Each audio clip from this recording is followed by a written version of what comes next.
Lepo pozdravljeni. Danes, 18. februarja, se v Kulturnem domu Cerknica odvija posebna projekcija dokumentarnega filma V tišini življenja. Ta večer je posvečen razmisleku o življenju, času in minevanju, temam, ki se jih pogosto izogibamo, a so kljub temu del vsakega izmed nas. Dogodek poteka v sklopu projekta Kino brez ovir, ki si prizadeva, da bi bila filmska umetnost dostopna vsem, ne glede na ovire. Projekt je že uspešno organiziral več prilagojenih projekcij. Tudi nocojšnja je opremljena s slovenskimi podnapisi, zvočnim opisom in tolmačenjem v slovenski znakovni jezik.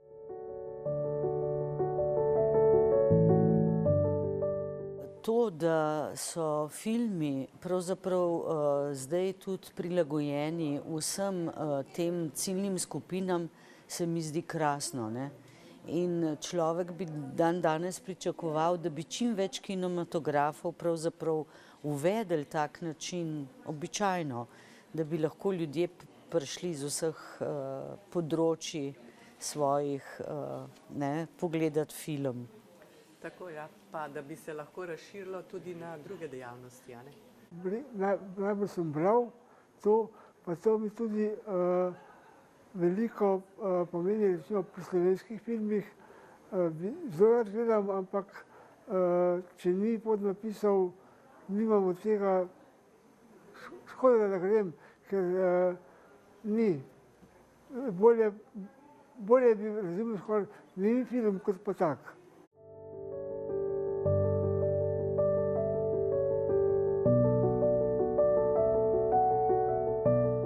Meni se zdi ta, se pravi, uporaba tolmača na platnu, sem to prvič danes doživela.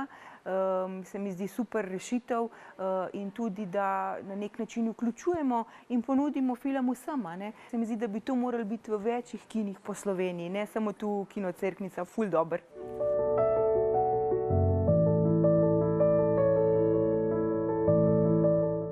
Film nas popelje skozi zgodbo Mance Košir, ki nas spodbuja, da se soočimo z vprašanji o minljivosti in hkrati slavimo trenutke, ki jih imamo. S svojo pripovedjo odpira prostor za razmišljanje, čustva in morda tudi nova spoznanja. Film je zelo čuteč, iskren, dotaknil se mu je zelo globoko, ker sem tudi poznala osebno Manco. Obenem pa tudi gospa mama, režiserke, svojim zelo naravnim pristopom do smrti, ne, sporoča nam, da se nimamo kaj bati in da je smrt del življenja, res. Film V tišini življenja odpira globoka vprašanja o minljivosti, sprejemanju in lepoti trenutkov, ki jih živimo. Da bi še bolje razumeli njegovo sporočilo in ozadje nastajanja, nam bo režiserka filma Nina Blažin razložila, kako je film nastajal, kaj jo je vodilo pri ustvarjanju ter kakšne izzive in vpoglede je pridobila skozi ta proces.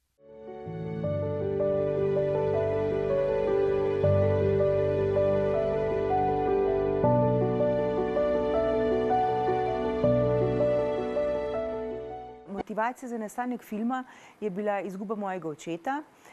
Želela sem ustvariti dokumentarni film, ki ponudi gledalcu prostor in premislek o tem, kaj je pomembno v življenju, pa tudi o sprejemanju smrti kot del življenja. Takrat sem se povezala z Manco Košir, ki jo prej nisem osebno poznala. Ona je bila bolj kot neka javna oseba, ki je javno in glasno bila zagovornica paliativne oskrbe, ki je spremljala umirajoče. In v začetni fazi ni bil plan toliko moje osebne zgodbe v samem filmu, a ne. To se je s časoma nekako organsko razvilo, ker smo kasneje izvedeli, da ima Manca raka in je prišlo do tudi spremembe v začetni ideji filma. Torej nismo mogli iti z njo spremljati umirajoče, ker ni ona morala biti več prostovoljka, ker ko si ti enkrat hudo bolan ali pa ko ful aktivno žaluješ, ne moreš spremljati umirajoče. Se pravi, odločitev, da je tudi moja mami in tudi moja osebna zgodba v filmu, je nekaj, kar se je s časoma razvilo. Se pravi, observacijski film ima neke svoje zakonitosti. Tu poskušamo zabeležiti realno življenje, čisto resnico. Torej, osebe za film ne nastopajo, tukaj ne razlagajo stvari v kamero, ni nekih izjav, ni intervjujev, ampak gledalec skozi gledanje filma, pred njem se odvije neka zgodba, odvijajo se emocije, dogodki, zavest, zgodba, ki te popelje na neko potovanje. Zato je tudi snemanje drugačno kot pri drugih dokumentarcih. Torej, ekipa mora biti pomanjšana, da se bolj vzpostavi zaupanje, da se vzpostavi dostop do nekih situacij polnih emocij, intime. Tudi način sodelovanja z direktorjem fotografije je drugačno. Tu režiser ne daje glasnih napotkov, ampak pravzaprav mora ekipa delati skoraj da nevidno. Se pravi, veliko je nekih pogovorov pred samim snemanjem oziroma tudi med samim snemanjem je to, da se z rokami pove, kaj bi jaz kot avtor želela, da si napišem na papir in pokažem direktorju fotografije. Se pravi, res delujeva tako, da ne motiva resničnosti, ne motiva resničnega dogajanja, kajti samo tako lahko ujamemo tisto resnico. Tema odhajanja in smrti je po večini v naši družbi tabu. Situacije so lahko zelo emocionalne, lahko so tudi težke.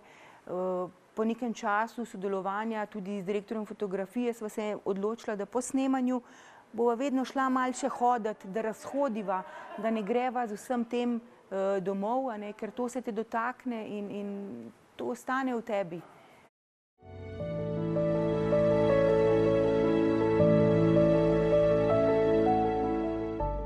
O minljivosti se vsekakor premalo pogovarjamo in v družinah in v šoli. Mislim pa, da tudi pravzaprav sam strah pred smrtjo temelji v tem, da če človek ne pozna vseh teh situacij, ga lahko seveda ta strah spremlja dalj časa, če pa se začnemo o tem pogovarjati, pa deliti izkušnje tudi v tistem delu končanja življenja tukaj, nam bo vsem lažje. Meni pač to ni taka travma več, ker sem to dala skozi s svojim očetom. Sem bila ob njemu, v njegovem umiranju in se mi zdi lepo dejanje. Zelo tako čustveno, pristno, domače, rekel, naravno, tako, sploh okolje, pristop in kako to pokažejo, povejo, bi rekel, tega manjka danes. Pristop, tista domačnost, pa to kot starejši ljudje, pa kar sem že tudi sam službeno sem delal dom upokojencev, ko je bila tudi ena naša Ivanka Pirnat, že pokojna, s katero sem zelo sodelovala, je bila tudi tak svoj pristop, čist poseben pa zelo pristen. Še se spomnim, ko je umirala, čisto tako, ko sem prišel k njej k postelji, tisti njen, še sam nisem takoj razumel, ko mi je rekla, 3 dni gor. Kaj? Potem sem gotovo, da mi je hotela povedati, še 3 dni do smrti. Pa kljub temu bi rekel, da je vedela, da je bila vesela.